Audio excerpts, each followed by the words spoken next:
దేవుడి నామానికి స్తోత్రములు. ఈ ఉదయకాల సమయంలో మీ అందరికీ కూడా నా హృదయపూర్వకమైనటువంటి వందనాలు తెలియజేస్తున్నానండి. ఈ దినము దేవుడు మీతో మాట్లాడుతున్నటువంటి మాట, మీకు మంచి సమయము వచ్చింది. ఎంత అద్భుతమైనటువంటి మాట అండి. దినములు చెడ్డవి, అపాయకరమైనటువంటి దినములు, సమయమును పోనీయక సమయమును సద్వినియోగం చేసుకోమని దేవుడు మాట్లాడుతూ ఉన్నాడు. మీకు మంచి సమయము వచ్చి ఉన్నది అంటూ ఉన్నాడు. వాక్యం సెలవిస్తూ ఉంది. సామెతల గ్రంథం 27వ అధ్యాయము 1వ వచనములో, ఏ దినమున ఏది సంభవించునో అది నీకు తెలియదు. ఎప్పుడు ఎవరికి ఏమి సంభవిస్తుందో, ఏ దినమున ఏది మనకు సంభవిస్తుందో మనకు తెలియదు. కానీ మన దేవునికి సమస్తము తెలుసు.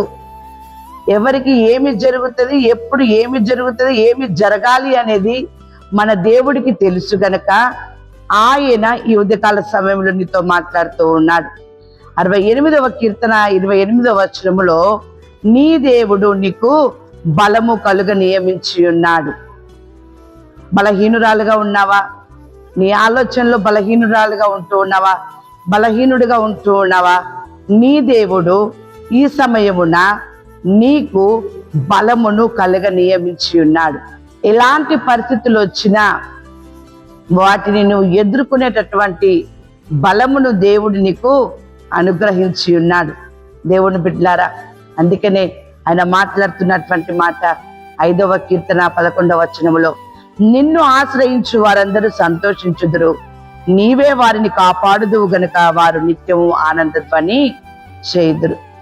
బలహీనతల్లో నువ్వు దేవుణ్ణి ఆశ్రయించినట్లయితే నిత్యము ఆనందధ్వని చేసేటటువంటి స్థితిని దేవుడు నీకు ఈ సమయమున కలుగజేస్తూ ఉన్నాడు. ఎలాంటి పరిస్థితులు నువ్వు ఎదుర్కొంటున్నావో, ఎలాంటి పరిస్థితులు నువ్వు అనుభవిస్తున్నావో, అట్టి స్థితిని బట్టి నువ్వు దేవుణ్ణి ఆశ్రయించు.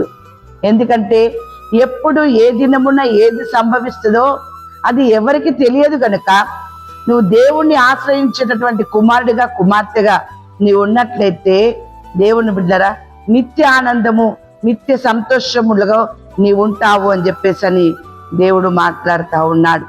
అంతేకాదు 66వ కీర్తన 12వ వచనముల వాక్యం ఈ రీతిగా ఉంది, నరులు మా నెత్తి మీద ఎక్కున్నట్లు చేసితివి, మేము నిప్పులలోను నీళ్ళలోను పడితిమి, అయినను నీవు సమృద్ధి గల చోటికి మమ్మను రప్పించి ఉన్నావు. ఎంత అద్భుతమైనటువంటి మాట. దేవుడు ఏదైనా చేయగలుగుతాడు. ఒక మనిషి జీవితంలో మార్పు రావాలంటే, ఒక మనిషి జీవితంలో అద్భుతము జరగాలి అంటే, ఒక మనిషి జీవితంలో ఆశ్చర్యకార్యము జరగాలి అంటే ఏదైనా చేయగల సమర్థుడు మన దేవుడు. దేవుని బిడ్డలారా, అందుకనే వాక్యం ఇలా ఉన్నది, నరులు మా నెత్తి మీదకి ఎక్కినట్లు చేసితివి, మేము నిప్పులలోను నీళ్ళలోను నడితిమి, అయినను సమృద్ధి చోటికి మమ్మను రప్పించి ఉన్నావు అని చెప్పి అంటున్నాడు.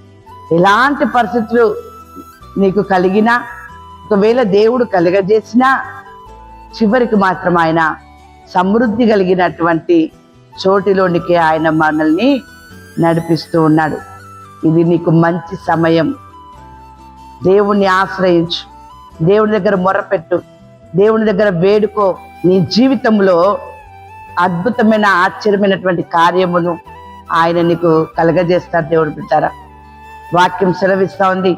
72వ కీర్తన 18వ వచనం, ఆయన మాత్రమే ఆశ్చర్య కార్యములు చేయువాడు, దేవుడైన యెహోవా ఇశ్రాయేలు యొక్క దేవుడు స్తుతింపబడును గాక. అవును దేవుని బిడ్డారా, దేవుడు మాత్రమే, నీ వర్తమాన భూత భవిష్యత్తు కాలము నెరిగిన ఆ దేవుడు మాత్రమే ఆశ్చర్యమైనటువంటి కార్యములు చేయువాడు. నీ జీవితంలో ఆశ్చర్యమైన కార్యం చేయబోతూ ఉన్నాడు. నీవు నమ్మినట్లయితే ఈ మంచి సమయమును నీవు అనుభవిస్తావు. ఉదయకాల సమయంలో దేవుడు మీతో మాట్లాడుతున్నటువంటి మాట, సామెతల గ్రంథం 27వ అధ్యాయము 2వ వచనం, నీ నోరు కాదు అన్యుడే, నీ పెదవులు కాదు పరులే నిన్ను పొగడదగ్గును. ఎంత మంచి సమయము దేవుని బిడ్డారా, ఎంత చక్కని దినమును దేవుడు మీకు ఇచ్చాడు. పరులు నిన్ను పొగిడేటటువంటి స్థితిని దేవుడు ఈ ఉదయకాల సమయంలో నీకు కలగజేస్తున్నాడు. ఆ రీతిగా దేవుడు నీకు నీ కుటుంబానికి అనుగ్రహించి నిత్య సంతోషముతో మిమ్మల్ని ఆశీర్వదించును గాక. ఆమేన్.